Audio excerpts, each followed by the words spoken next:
William Johnstone now. He joins us from Catholic Voices. We'll get back to Catherine in just a few minutes' time. William, thank you very much for talking to Channel 5 News tonight. A very important day for you and history in the making. Absolutely. It's an important day for the whole Catholic world, and I think there's a great sense of excitement and anticipation, and we just don't know who's going to come out on that balcony. Do you have an idea? Who do you think it might be? Well, I mean, I think, it's anybody's guess. We're a worldwide church, and the next Pope could come from anywhere in the world. So it's a really exciting moment, and one that we've been waiting for the last few days and weeks. Are you surprised that it's taken a relatively short space of time? I mean, they've been locked in the Sistine Chapel for just a day, and there have been no clear front runners. It's been a pretty speedy process by the sound of things. I think it has. I think many of us thought it was going to take perhaps 2-3 days. I thought it might take until Thursday or maybe Friday, but it does seem to have taken a lot less longer than people anticipated. So it was certainly a surprise for me today when I heard just 10 minutes ago that there was white smoke. But there's a real sense of excitement, and I can hear the sounds in Rome.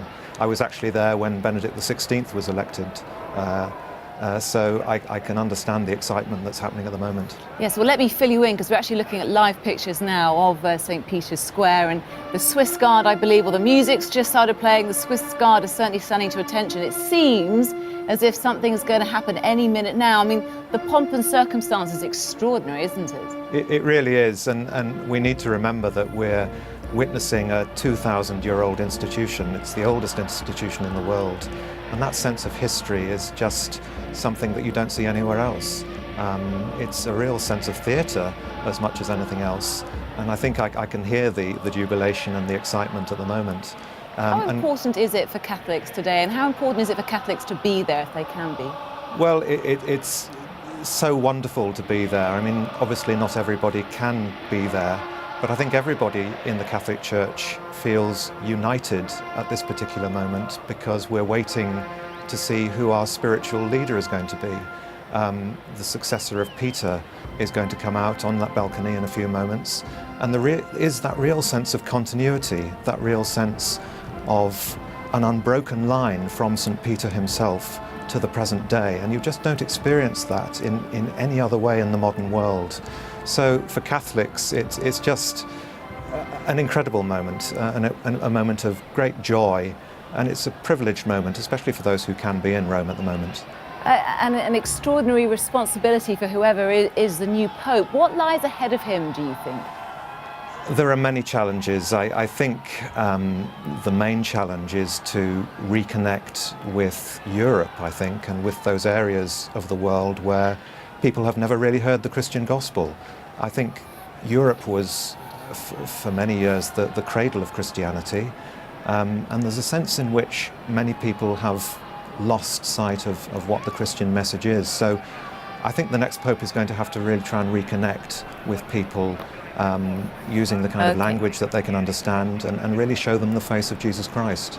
William Johnstone from the Catholic Voices, thank you very much for your thoughts tonight, and more after this short break. We're waiting any minute now to get the new words, and certainly to find out who the new Pope is. Do you have a preference?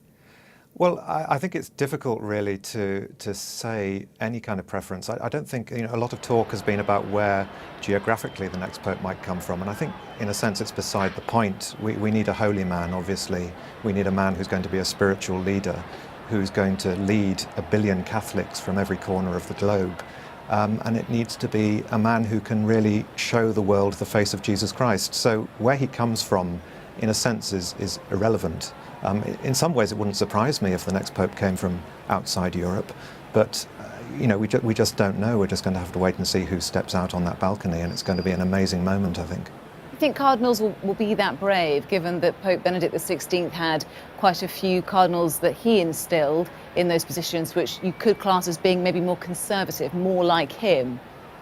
I think it's difficult to use these sort of political terms. Conservative and liberal aren't really relevant to the Catholic Church. The Catholic Church is a revealed religion. We pass on the truth from one generation to the next. So, those political terms are really irrelevant. What we need is someone who's going to be able to present the faith in new and interesting ways which are really going to capture people's imagination.